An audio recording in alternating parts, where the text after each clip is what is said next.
9월 1일 월요일. 풍선을 띄우는 힘. 9월의 첫날. 새로운 시작을 맞이하며 우리는 어떤 마음가짐으로 이 달을 시작해야 할까요? 놀이동산에서 풍선을 파는 남자가 있었습니다.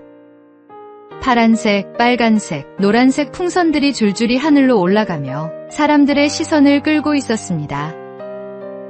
그때 한 흑인 아이가 조심스레 다가와 물었습니다. 아저씨, 나는 까만데 까만 풍선도 다른 풍선들처럼 저렇게 뜰 수 있어요? 남자는 미소를 지으며 아이의 손을 잡고 말했습니다. 얘야, 풍선이 하늘로 뜨는 건 겉모습 때문이 아니란다. 안에 무엇이 들어있느냐가 중요하단다. 달을 시작하는 우리에게도 같은 원리가 적용됩니다. 새로운 달을 맞이하며 우리가 어떤 환경에 처해 있든 어떤 조건을 가지고 있든 중요한 것은 우리 마음 안에 무엇을 채우느냐입니다. 지난 8월의 아쉬움이나 실패가 아니라 새로운 소망과 감사로 마음을 채워야 합니다. 하나님께서는 우리의 외적 조건이 아니라 중심을 보십니다. 가을의 새로운 시작과 함께 믿음과 소망, 사랑으로 마음을 채울 때 우리는 어떤 상황에서도 하나님 안에서 높이 날아오를 수 있습니다. 이번 달도 내면의 힘으로 승리하는 복된 시간이 되기를 소망합니다. 오늘의 말씀. 사람은 외모를 보거니와 나 여호와는 중심을 보느니라. 오늘의 만나. 하나님은 겉모습이 아니라 우리의 중심을 보십니다. 오늘 당신 안에 무엇이 채워져 있는지 점검해 보십시오.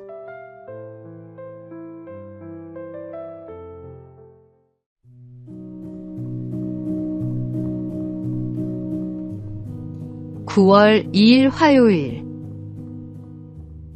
아버지의 마음. 폭우로 마을이 침수된 현장에서 물에 잠긴 집에서 가방을 품에 안고 나오는 한 아버지를 만났습니다.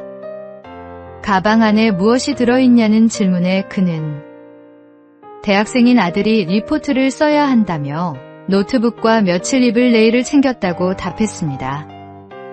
집 1층이 물에 잠긴 절망적인 상황에서 이 아버지는 자신의 것이 아닌 아들의 필요를 먼저 생각했습니다. 자식을 향한 아버지의 마음이 얼마나 간절하고 깊은지를 보여주는 장면이었습니다. 이 모습은 우리를 향한 하나님 아버지의 마음과 정확히 닮아 있습니다. 바울은 자기 아들을 아끼지 않으시고 우리 모두를 위하여 내주신 분이 어찌 그 아들과 함께 모든 것을 우리에게 선물로 거저주지 않으시겠습니까? 라고 말했습니다. 하나님께서는 독생자 예수님을 십자가에 내어주시기까지 우리를 사랑하셨습니다. 우리가 죄 가운데 있을 때, 우리가 하나님을 외면하고 있을 때에도 먼저 우리를 찾아오셨습니다. 가장 소중한 것을 내어주실 만큼 우리를 사랑하시는 아버지가 계십니다. 인생의 폭풍 속에서도 모든 것을 잃어버린 것 같은 순간에도 우리에게는 변함없는 아버지의 사랑이 있습니다. 그 사랑 안에서 오늘의 고난도 이겨낼 수 있습니다. 오늘의 말씀. 자기 아들을 아끼지 아니하시고 우리 모든 사람을 위하여 내주신 이가 어찌 그 아들과 함께 모든 것을 우리에게 주시지 아니하겠느냐. 오늘의 만나. 하나님 아버지는 언제나 우리를 먼저 생각하시고 가장 좋은 것으로 채워주십니다. 오늘도 그 변함없는 사랑 안에서 평안을 누리시기 바랍니다.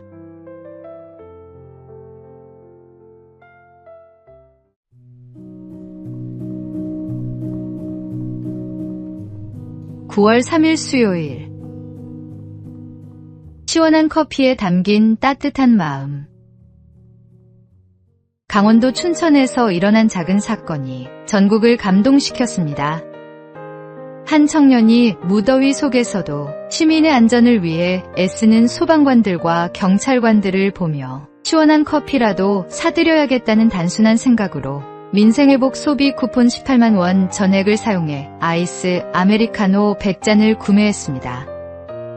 2시간이 넘는 시간 동안 춘천소방서와 119 안전센터, 파출소를 직접 돌아다니며 커피를 한 잔씩 전달하는 그의 모습에서 예수님의 말씀이 떠올랐습니다. 누구든지 제자의 이름으로 이 작은 자 중 하나에게 냉수 한 그릇이라도 주는 자는 내가 진실로 너희에게 이르노니 그 사람이 결단코 상을 잃지 아니하리라 하시니라. 폭염 속 시원한 커피 한 잔이 바로 주님께서 말씀하신 그 찬물 한 그릇이었습니다.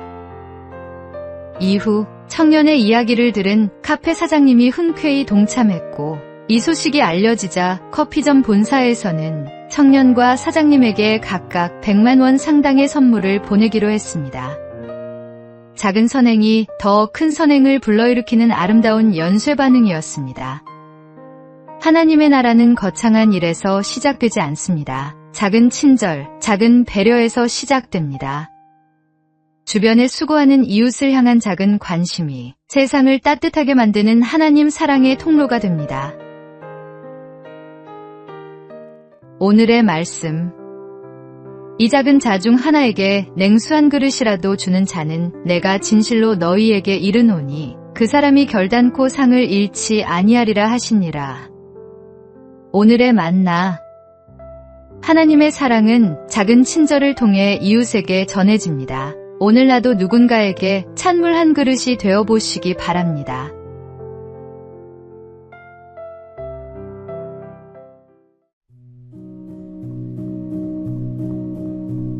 (9월 4일) 목요일. 가장 낮은 곳에 오신 분. 경기도 여주 소망교도소 대강당에서 특별한 상영회가 열렸습니다. 파란 수영복을 입은 300여 명의 수용자들이 영화 킹 오브 킹스를 관람했습니다. 이 영화는 예수 그리스도의 생애를 찰스 디킨스의 시선으로 따라가는 작품으로 개봉 중인 영화를 수용자들을 위해 상영한 것은 이번이 처음이었습니다. 영화는 중풍병자, 죄인, 귀신 들린 자 등 낮은 자의 눈높이로 예수님을 마주하는 장면들로 구성되었습니다. 모두를 사랑으로 품는다는 메시지가 전해지자 옷소매로 눈시울을 닦는 이들도 있었습니다. 세상의 변두리에 선 이들과 함께했던 예수님의 이야기는 사회로부터 소외된 수용자들의 마음에 더욱 깊은 울림을 전했습니다.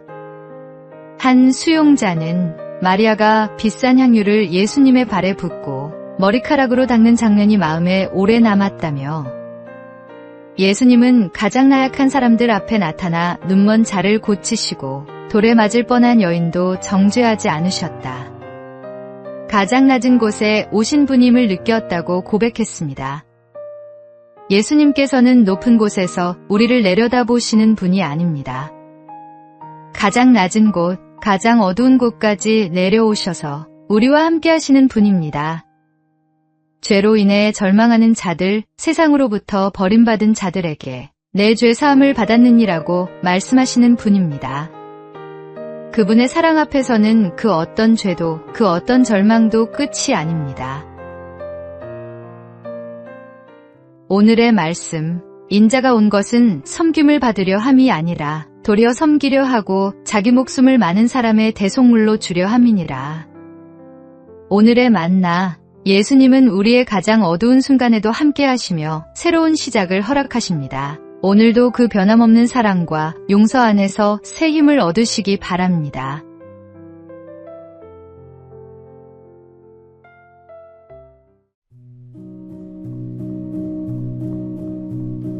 (9월 5일) 금요일. 암과 같은 죄.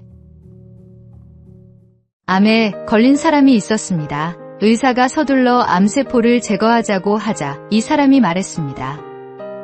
갑자기 암세포를 전부 없애면 몸에 무리가 가지 않을까요? 일단 반만 제거해보고 그 다음에 조금씩 제거해보시죠. 이 사람을 제정신이라고 생각할 사람은 아무도 없을 것입니다. 그러나 이 암이 죄라고 생각해 보십시오. 이 정신 나간 사람의 모습이 종종 우리의 모습이 아닙니까? 당장 끊어내야 할 죄인 줄 알면서도 주님께 조금만 더 기다려달라고 미루고 있지는 않습니까? 죄에 대해 다음과 같이 말한 니들러의 말을 기억하십시오. 다음 약속을 기약하는 친구들과 헤어지듯이 죄와 작별해서는 안 됩니다. 바울이 손에 붙은 독사를 불 가운데 떨어버리듯이 우리도 죄를 떨어내야 합니다. 죄인 줄 알면서도 그만두지 못한 행동들이 있습니까? 방 안에 핀 작은 곰팡이가 온 집 안에 퍼지듯이 죄는 처음엔 작아 보이지만 곧 산 전체를 뒤덮습니다. 지체하지 말고 죄를 회개하고 주님께 속히 돌아오십시오. 회개의 결단은 오늘이어야 합니다. 내일은 보장되지 않습니다. 죄가 우리의 삶을 점철시키지 않도록 지금 이 순간 마음에서 전부 떨어내십시오. 오늘의 말씀. 이와 같이 너희도 너희 자신을 죄에 대하여는 죽은 자여 그리스도 예수 안에서 하나님께 대하여는 살아있는 자로 여길지어다. 오늘의 만나. 작은 죄라도 방치하면 산 전체를 망칠 수 있습니다. 하나님 앞에 회개하며 깨끗한 마음으로 살아가십시오.